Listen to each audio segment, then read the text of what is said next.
Mr. Bingley, allow me the pleasure of welcoming you to our little assembly here. Sir William, I'm very glad to see you. But there's nothing that I love better than a country dance.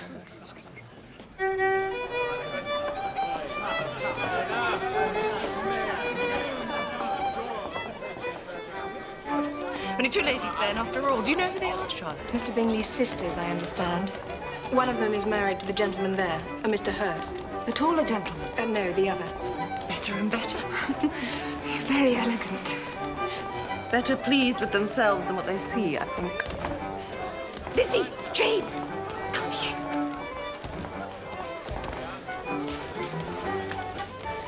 You see that gentleman there? Lady Lucas has just told me he's Mr. Bingley's oldest friend. His name is Darcy, and he has a mighty fortune and a great estate in Derbyshire. Bingley's wealth is nothing to his. 10,000 a year at least. Don't you think he's the handsomest man you've ever seen, girls? I wonder if he'd be quite so handsome if he was not quite so rich. Oh, Lizzie, oh Lord, they're coming over. Smile, girls, smile. Mrs. Bennet, Mr. Bingley has expressed a wish to become acquainted with you and your daughters. Sir, that is very good of you. This is Jane, my eldest, and Elizabeth, and Mary sits over there, and Kitty and Lydia, my youngest, you see they're dancing. Do you like to dance yourself? There is nothing I love better, madam. And if Miss Bennet is not otherwise engaged, may I be so bold as to claim the next two dances? I'm not engaged, sir. Good. You do us great honor, sir. Thank the gentleman, Jane. And you, sir, are you fond of dancing too? Oh, I beg your pardon. Mrs. Bennet, may I present my friend, Mr. Darcy? You are very welcome to Hertfordshire, I am sure, sir. And I hope you have come here eager to dance, as your friend has. Thank you, madam. I rarely dance. Well, let this be one of the occasions, sir, for I wager you'll not easily find such lively music or such pretty partners.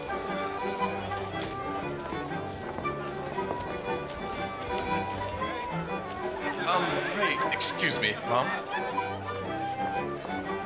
Well, did you ever meet such a proud, disagreeable man? Ma, he will hate you. I don't care if he does. And his friend disposed to be so agreeable and everything charming. Who is he to think himself so far above his company? Well, the very rich can afford to give offence wherever they go. We need not care for his good opinion. No, indeed. Perhaps he's not so very handsome after all. No, indeed. Quite ill-favoured. Certainly nothing at all to Mr. Bingley.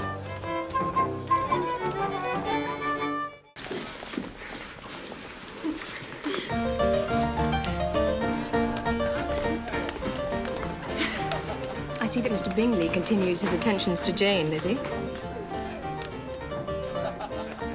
I'm very happy for her, Charlotte. She does seem very well pleased with him. I think if he continues so, she's in a fair way to be very much in love with him. And Mr. Bingley, do you think he is in love? It is clear that he likes her very much. Then she should leave him in no doubt of her heart. She should show more affection, even than she feels, not less, if she is to secure him. Secure him? Charlotte. Yes, she should secure him as soon as may be. Before she is sure of his character, before she's even certain of her own regard for him. But of course. Happiness in marriage is entirely a matter of chance, you know. There will always be vexation and grief. And it is better to know in advance as little as possible of the defects of your marriage partner. Is it not now? You know it is not sound. You would never act like that yourself. Well, it seems that Jane will not.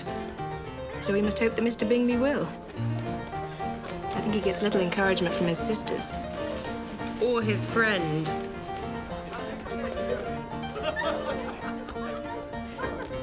Mr. Darcy looks at you a great deal, Lizzie. I cannot think why. Unless he means to frighten me with his contempt. I wish he would not come into society. He only makes people uneasy. What a charming amusement for young people this is, Mr. Darcy. Nothing like dancing, you know. One of the refinements of every polished society. And every unpolished society. So? Every savage can dance. Oh, yeah.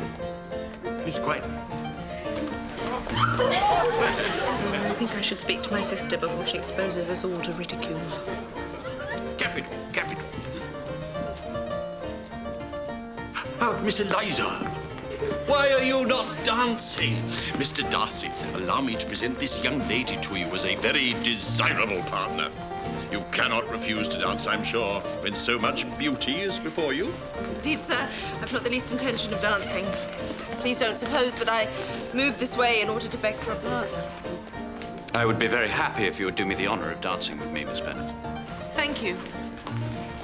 But excuse me, I am not inclined to dance. Come, why not? When you see Mr. Darcy has no objection, although he dislikes the amusement so much in general. Mr. Darcy is all politeness. He is. And why should he not be, considering the inducement? For who could object to such a partner, eh, Darcy? Beg you would excuse me. Well, oh, capital, Lydia, capital.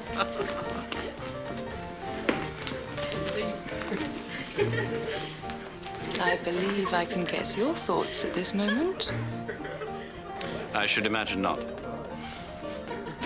You are thinking how insupportable it would be to spend many evenings in such tedious company. No, indeed, my mind was more agreeably engaged. I've been meditating on the very great pleasure which a pair of fine eyes in the face of a pretty woman can bestow. And may one dare ask, whose are the eyes that inspired these reflections? Miss Elizabeth Bennet's.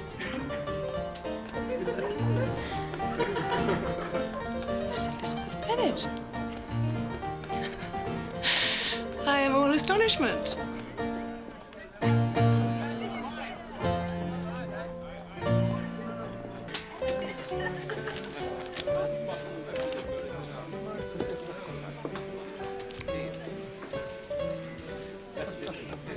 I must confess, I thought I should never escape your younger sisters.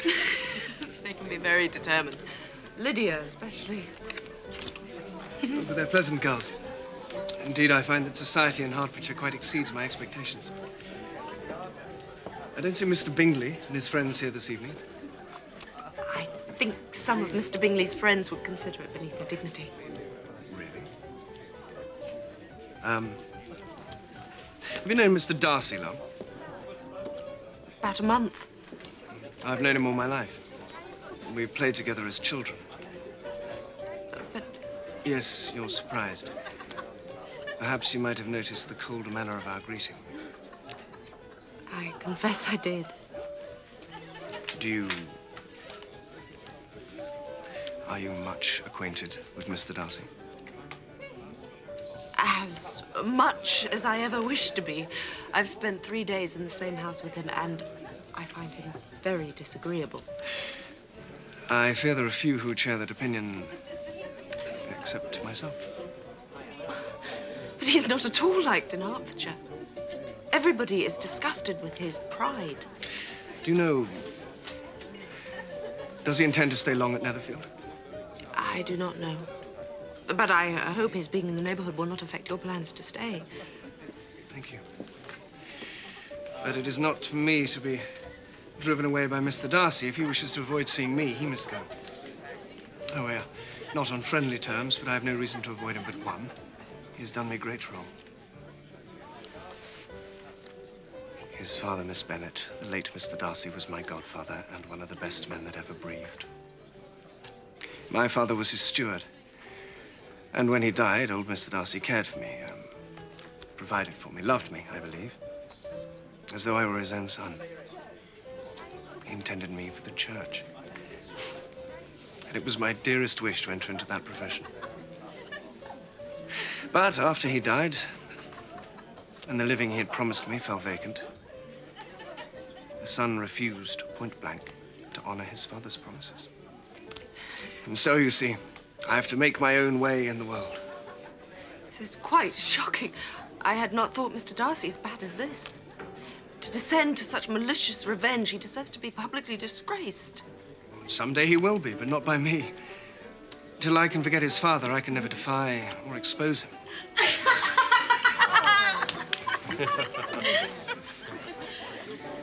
I wonder at the pride of this man. How abominable. You are more temperate than I should be in your situation. Well, I've not the resentful temper that some men have. And my situation, you know, is not so bad. At present, I have every cause for cheer. I cannot bear to be idle, and my new profession gives me active employment. My fellow officers are excellent men, and now I find myself in a society as agreeable as any I've ever known. You see, I absolutely forbid you to feel sorry for me. Lizzie? Lizzie, why should you feel sorry for Mr. Wickham? Why? Because I've not had a dance these 3 months together. Poor Mr. Wickham. Well, you shall have one now. Mary, the barley mow. Oh, Mr. Colin.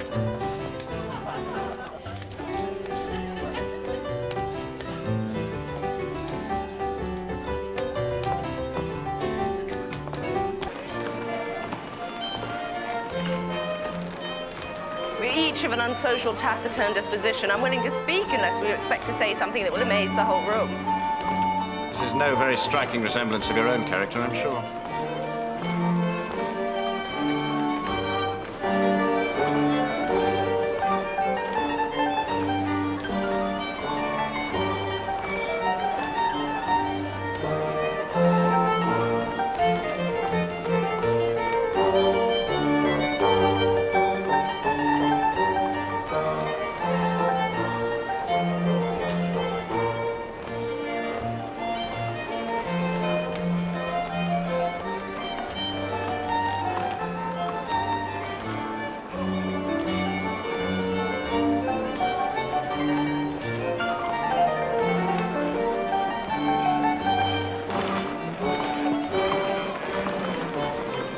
Do you often walk into Meryton? Yes, quite often.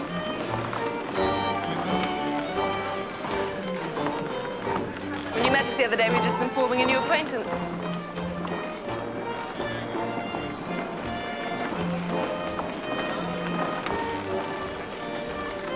Mr. Wickham has the happy manners that enable him to make friends. Whether he's equally capable of keeping them is less certain.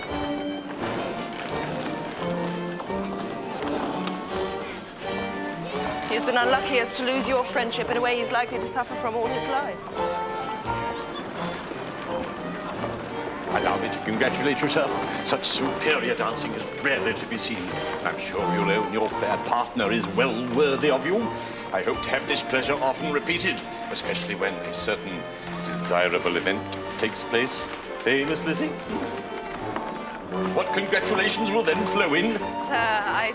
Nay, I understand. I'll not detain you one moment longer from your bewitching partner, sir. With pleasure, sir. Capital, capital.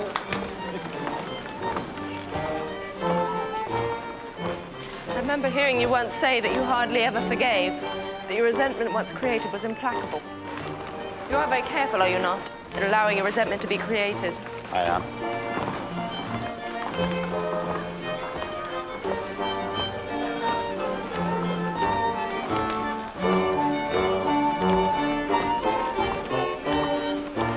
And never allow yourself to be blinded by prejudice? I hope not. May I ask to what these questions tend? Merely to the illustration of your character. I'm trying to make it out. And what is your success? I do not get on at all.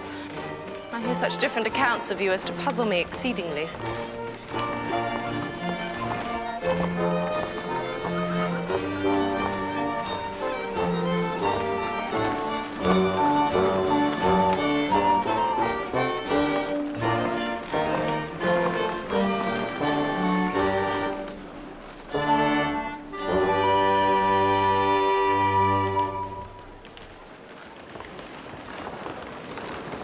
I wish, Miss Bennet, that you would not attempt to sketch my character at the present moment. I fear the performance would reflect no credit on either of us. But if I don't take your likeness now, I may never have another opportunity. I would by no means suspend any pleasure of yours.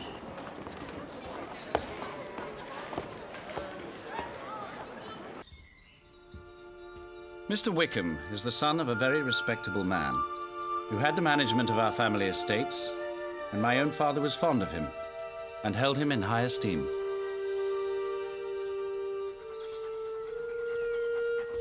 We played together as boys. After his father's early death, my father supported him at school and afterwards at Cambridge, and hoped he would make the church his profession. But by then, George Wickham's habits were as dissolute as his manners were engaging.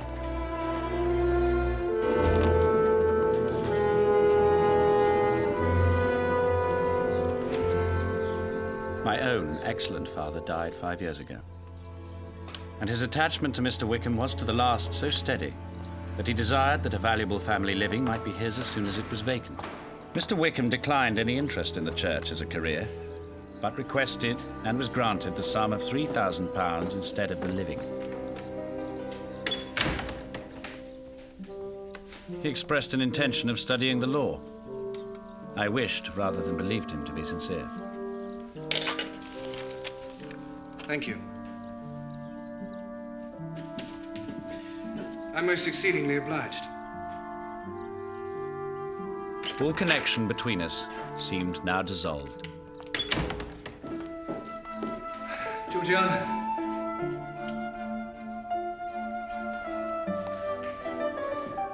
Being now free from all restraint, his life was one of idleness and dissipation. How he lived, I know not. But last summer, our paths crossed again under the most painful circumstances, which I myself would wish to forget. My sister, Georgiana, who is more than 10 years my junior, was left to the guardianship of Colonel Fitzwilliam and myself. About a year ago, she was taken from school to Ramsgate and placed in the care of a Mrs. Young, in whose character we were most unhappily deceived. And thither also went Mr. Wickham, undoubtedly by design. She was persuaded to believe herself in love and to consent to an elopement. She was then but 15 years old. A day or two before the intended elopement, I joined them unexpectedly.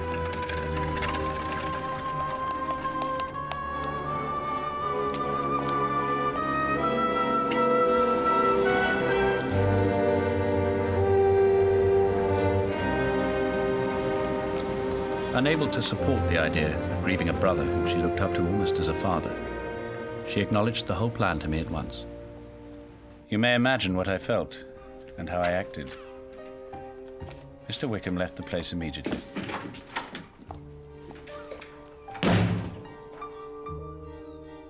Come.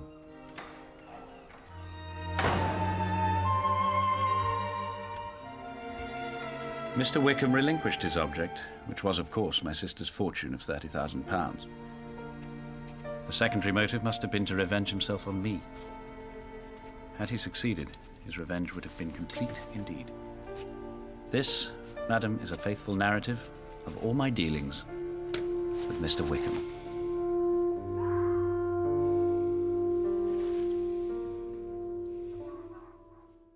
My feelings will not be repressed. You must allow me to tell you how ardently I admire and love you. In declaring myself thus, I am fully aware that I will be going expressly against the wishes of my family, my friends, and I hardly need add my own better judgment. The relative situation of our families is such that any alliance between us must be regarded as a highly reprehensible connection. Indeed, as a rational man, I cannot but regard it as such myself, but it cannot be helped. Almost from the earliest moments of our acquaintance, I have come to feel for you a passionate admiration and regard, which, despite all my struggles, has overcome every rational objection, and I beg you most fervently to relieve my suffering and consent to be my wife. In such cases as these, I believe the established mode is to express a sense of obligation. But I cannot.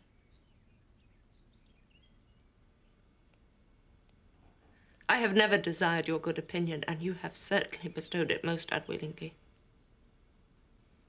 I'm sorry to cause pain to anyone, but it was most unconsciously done, and I hope will be of short duration.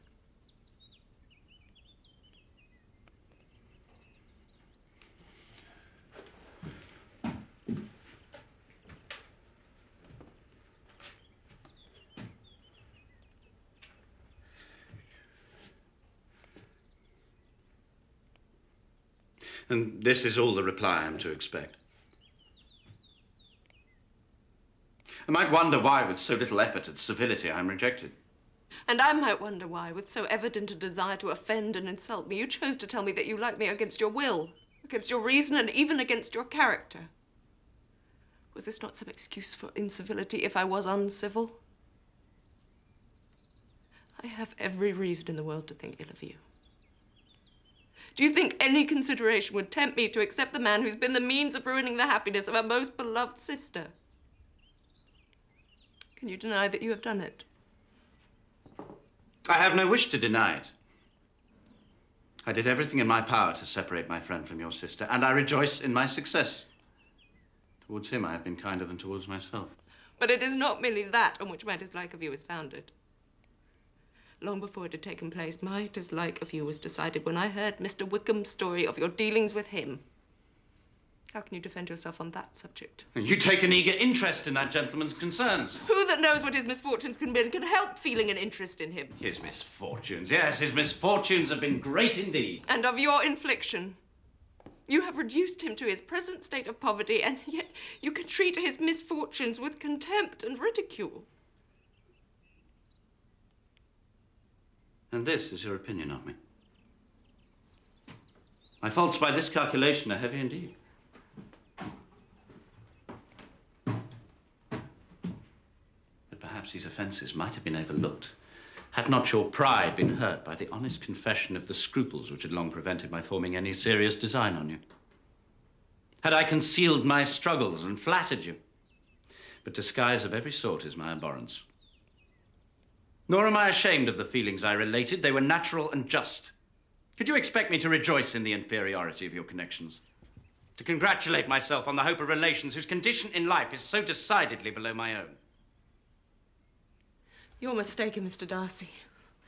The motive of your declaration merely spared me any concern I might have felt in refusing you had you behaved in a more gentlemanlike manner.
Mr. Darcy?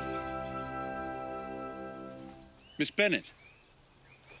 I did not expect to see you, sir. We understood all the family were from home, or we should never have presumed... I returned a day early. Excuse me, your parents are in good health? Yes. They are very well. Thank you, sir. I'm glad to hear it. How long have you been in this part of the country? But 2 days, sir. And where are you staying? At the inn at Lambton? Oh, yes, of course. Well, I'm just arrived myself. And your parents are in good health? And all your sisters? Yes. They're all in excellent health, sir. Excuse me.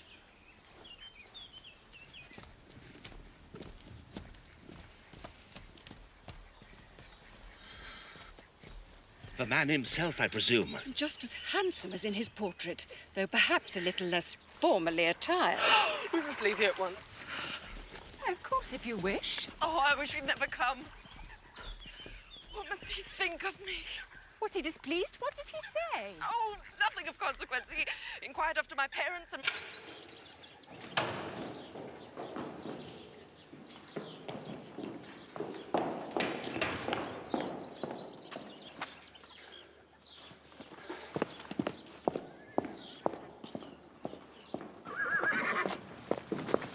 Miss Bennett, please allow me to apologize for not receiving you properly just now. You were not leaving. We were, sir. I think we must. I hope you're not displeased with Pemberley. No, not at all. Then you approve of it. Very much. I think there are few who would not approve. But your good opinion is rarely bestowed and therefore more worth the earning. Thank you. Can't tell you how delighted I was when Darcy told me you were not 5 miles from Pemberley. How do you do? But I can see that you're well. Very well indeed, thank you. Good. Good. Excellent. And your family? Very well, sir. Yes? Pray tell me, are all your sisters still at Longbourn? All except one. My younger sister is at Brighton. Ah. It seems too long. It is too long since I had the pleasure of speaking to you. It must be several months. It is above 8 months at least. We have not met since the 26th of November, when we were dancing together at Netherfield. I think you must be right. Do you know, I don't think I can remember a happier time than those short months I spent in Hertfordshire. Miss Bennett, my sister has a request to make of you. Miss Bennett, my brother and I would be honoured if you and your aunt and uncle would be our guests at Pemberley for dinner. Would tomorrow evening be convenient? Thank you, we shall be delighted. I can answer for Mr. and Mrs. Gardner. We have no fixed engagements. And shall we hear you play? If you insist upon it, yes, you shall.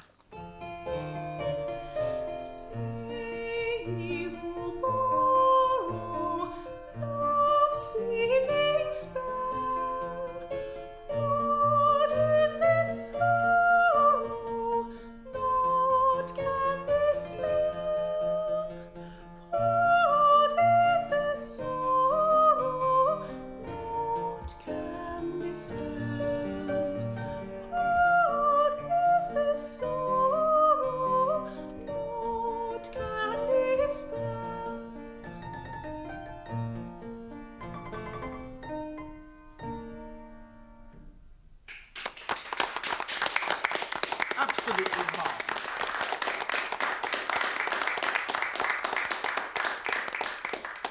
Will you not play again? You played that song so beautifully. Not very beautifully, not faithfully at all. You must have seen how I fudged and slurred my way through the difficult passages. It is a beautiful instrument, though. My brother gave it to me this week. He is so good. I don't deserve it. I'm sure you do. Your brother thinks you do. And as you know, he is never wrong. Now, it's your turn. Oh, I absolutely insist. In front of all these people. I will play, but please don't make me sing. If you like.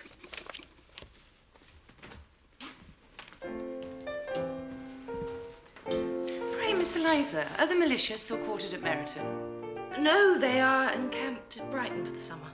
That must be a great loss for your family. We are enduring it as best we can, Miss Bingley. I should have thought one gentleman's absence might have caused particular pangs. I can't imagine who you mean. I understood that certain ladies found the society of Mr. Wickham curiously agreeable. I'm so sorry.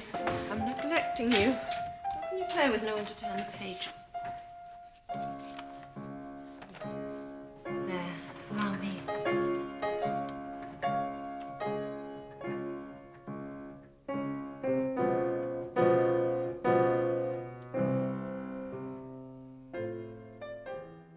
I wished he could wear his red coat at the wedding and have a guard of honour with their sabres drawn. But the officers could not be spared from their duties. And in the end, there was no one there but my aunt and uncle and Mr. Darcy. Mr. Darcy? Mr. Darcy was at your wedding? Oh, yes. For someone had to come with Wickham and be groomsman. I'd much rather it had been Denny or one of our other friends. Oh, Lord. Oh, Lord, I forgot. I wasn't to say a word. And I promised them so faithfully. What'll Wickham say now? It was supposed to be a secret.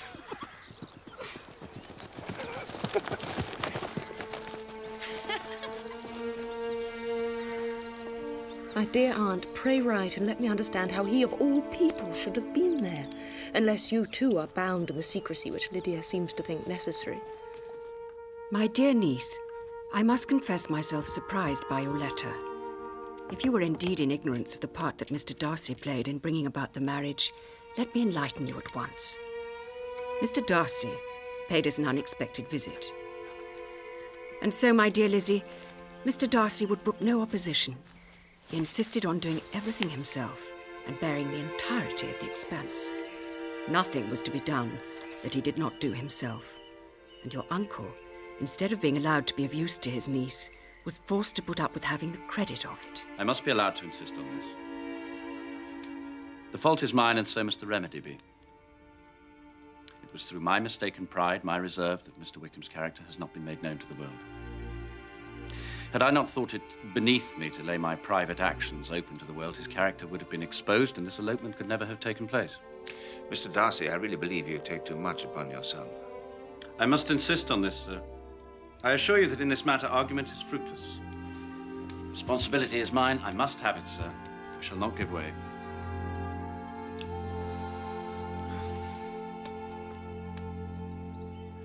My dear sister, I'm afraid I'm interrupting your solitary reverie. You are indeed. But it doesn't follow that the interruption must be unwelcome. I'd be sorry if it were. You and I were always good friends. True. Then, shall we take a turn together, sister?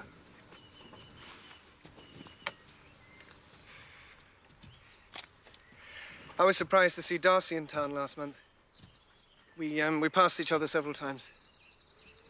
Wonder what he could be doing there. Perhaps preparing for the wedding with Mr. Berg. Yes, perhaps. Must have been something particular to take him there at this time of year. Undoubtedly.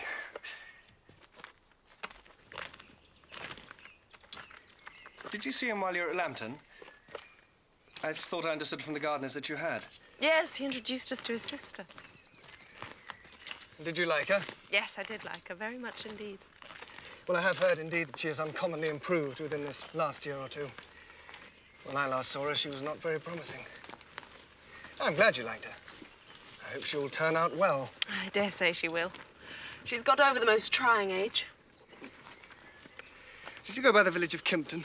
I don't recollect that we... Oh, I mention it because it was the living I should have had. And how should you have liked making sermons? Exceedingly well. I did hear that there was a time when sermon making was not so palatable to you as it seems to be at present. That you actually declared your resolution of never taking orders and were compensated accordingly. Well... Miss Bennet, do you know who I am? I have not been accustomed to such language as this. I am almost the nearest relation he has, and I am entitled to know all his nearest concerns. But you are not entitled to know mine, nor will such behavior as this induce me to be explicit. Let me be rightly understood. This match to which you have the presumption to aspire can never take place. Mr. Darcy is engaged to my daughter. Now, what have you to say? Only this, that if he is so, you can have no reason to suppose he'll make an offer to me. The engagement between them is of a peculiar kind. From their infancy, they have been intended for each other. It was the favorite wish of his mother as well as hers. While she was in her cradle, we planned the union. And now to be prevented by the upstart pretensions of a young woman without family connections or fortune. Is this to be endured? It shall not be. Your alliance would be a disgrace. Your name would never even be mentioned by any of us. These would be heavy misfortunes indeed. Obstinate, headstrong girl, I'm ashamed of you. I have not been in the habit of brooking disappointment. That will make your ladyship's situation at present more pitiable, but it will have no effect on me. I will not be interrupted. If you were sensible of your own good, you would not wish to quit the sphere in which you've been brought up. Lady Catherine, in marrying your nephew, I should not consider myself as quitting that sphere. He is a gentleman, I am a gentleman's daughter. So far, we are equal. But who is your mother? Who are your uncles and aunts? Do not imagine me ignorant of their condition. Whatever my connections may be, if your nephew does not object to them, they can be nothing to you. Tell me once and for all, are you engaged to him? I am not. And will you promise me never to enter into such an engagement? I will make no promise of the kind, and I must beg you not to importune me any further on the subject. Not so hasty, if you please. I have another objection. Your youngest sister's infamous elopement. I know it all. Oh, is such a girl to be my nephew's sister-in-law? Are the shades of Pemberley to be thus polluted? You can have nothing further to say. You have insulted me by every possible method. I must beg to return to the house. You have no regard, then, for the honor and credit of my nephew. Unfeeling, selfish girl. You refuse to oblige me. You refuse the claims of duty, honor, gratitude. You are determined to ruin him and make him the contempt of the world.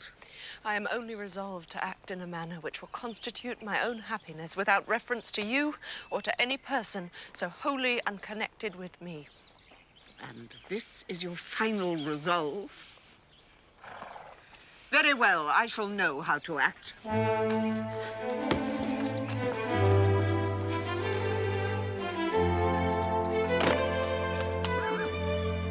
I take no leave of you, Miss Bennet.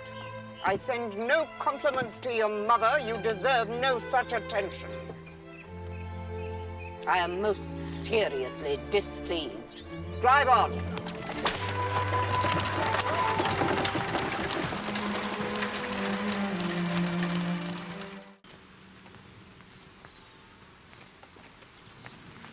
Lizzie, do you mind if I just run down the lane here to call on Mariah Lucas? No, not at all.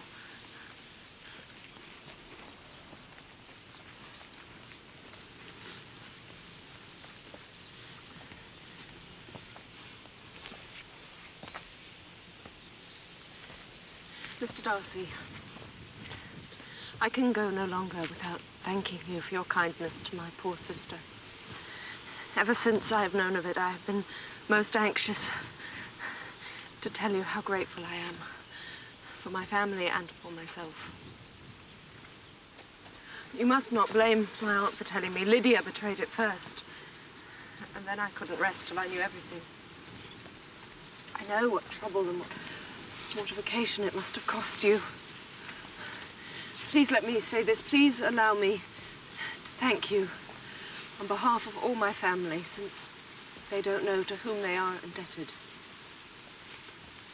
If you will thank me, let it be for yourself alone. Your family owes me nothing. Much as I respect them, I believe I thought only of you.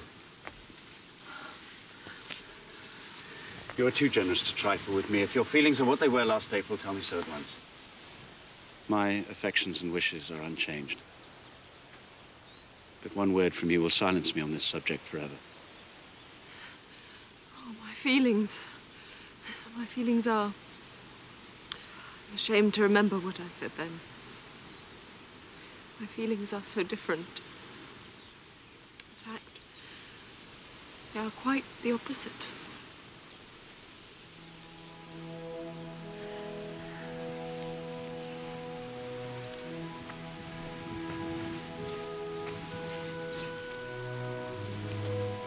Lady Catherine told me of her meeting with you. I may say that her disclosure had quite the opposite effect to the one she intended. It taught me to hope as I'd scarcely ever allowed myself to hope before. I knew that had you absolutely decided against me, you would have acknowledged it openly. Yes, you know enough of my frankness to believe me capable of that. After abusing you so abominably to your face, I could have no scruple in abusing you to all your relations. What did you say of me that I did not deserve? My behavior to you at the time was unpardonable. I can hardly think of it without abhorrence. Your reproof I shall never forget. Had you behaved in a more gentlemanlike manner, you know not how those words have tortured me. Not the smallest idea of their ever being taken in such a way. I can easily believe it. You thought me devoid of every proper feeling. I'm sure you did. The turn of your countenance I shall never forget. You said that I could not have addressed you in any possible way that would induce you to accept me. Oh, do not repeat what I said then. No, I've been a selfish being all my life. As a child, I was given good principles, but was left to follow them in pride and conceit. And such I might still have been, but for you. Dearest, loveliest Elizabeth.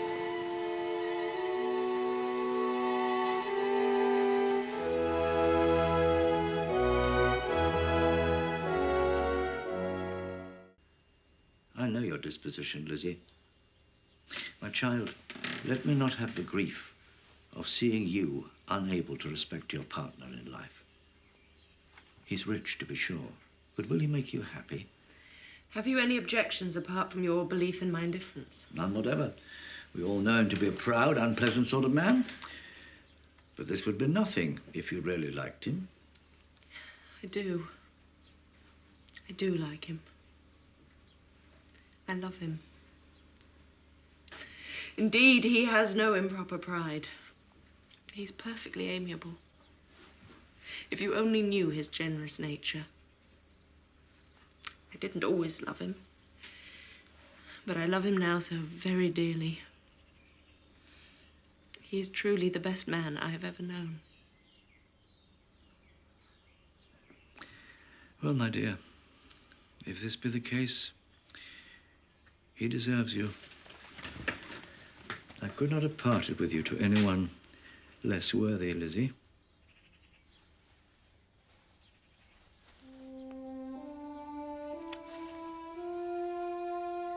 Dearly beloved, we are gathered here in the sight of God and in the face of this congregation to join together this man and this woman,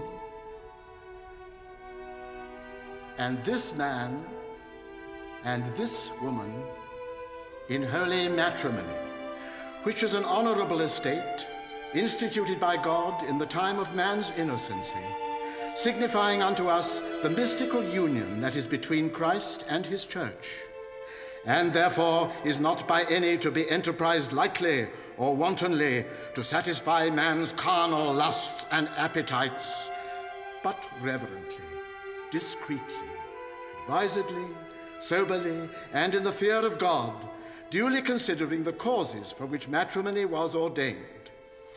First, it was ordained for the procreation of children. Secondly, as a remedy against sin and to avoid fornication. Thirdly, for the mutual society, help, and comfort that the one ought to have of the other, both in prosperity and adversity, into which holy estate these persons present come now to be joined.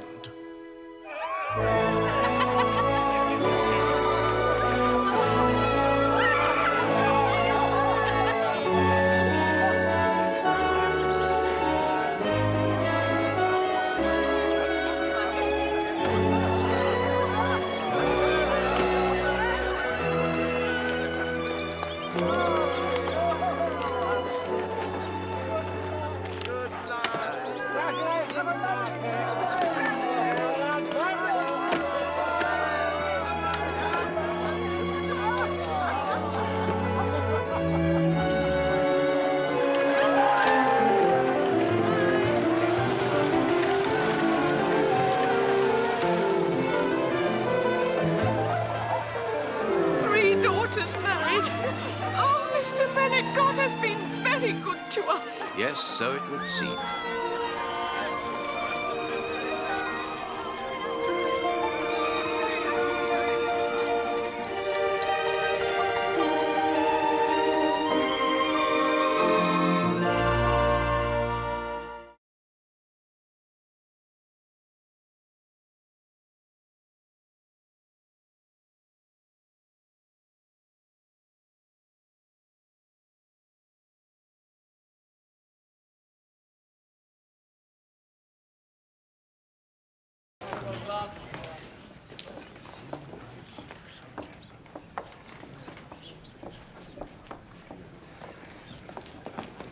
Mr. Bingley, allow me the pleasure of welcoming you to our little assembly here. Sir William, I'm very glad to see you. But there's nothing that I love better than a country dance.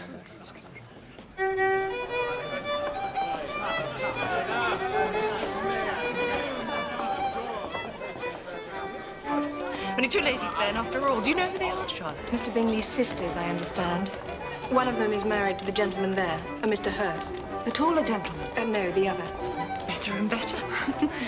Very elegant. Better pleased with themselves than what they see, I think. Lizzie, Jane, come here.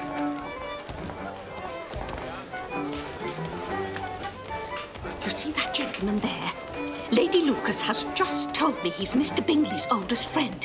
His name is Darcy, and he has a mighty fortune and a great estate in Derbyshire. Bingley's wealth is nothing to his. 10,000 a year at least. Don't you think he's the handsomest man you've ever seen, girls? I wonder if he'd be quite so handsome if he was not quite so rich. Oh, Lizzie, oh Lord, they're coming over. Smile, girls, smile. Mrs. Bennet, Mr. Bingley has expressed a wish to become acquainted with you and your daughters. Sir, that is very good of you.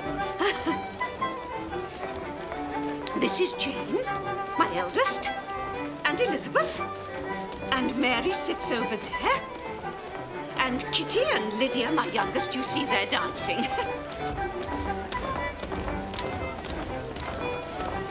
Do you like to dance yourself? There is nothing I love better, madam. And if Miss Bennet is not otherwise engaged, may I be so bold as to claim the next two dances? I'm not engaged, sir. Good. You do us great honor, sir. Thank the gentleman, Jane. And you, sir, are you fond of dancing too? Oh, I beg your pardon. Mrs. Bennet, may I present my friend, Mr. Darcy? You are very welcome to Hertfordshire, I am sure, sir. And I hope you have come here eager to dance, as your friend has. Thank you, madam. I rarely dance. Well, let this be one of the occasions, sir, for I wager you'll not easily find such lively music or such pretty partners.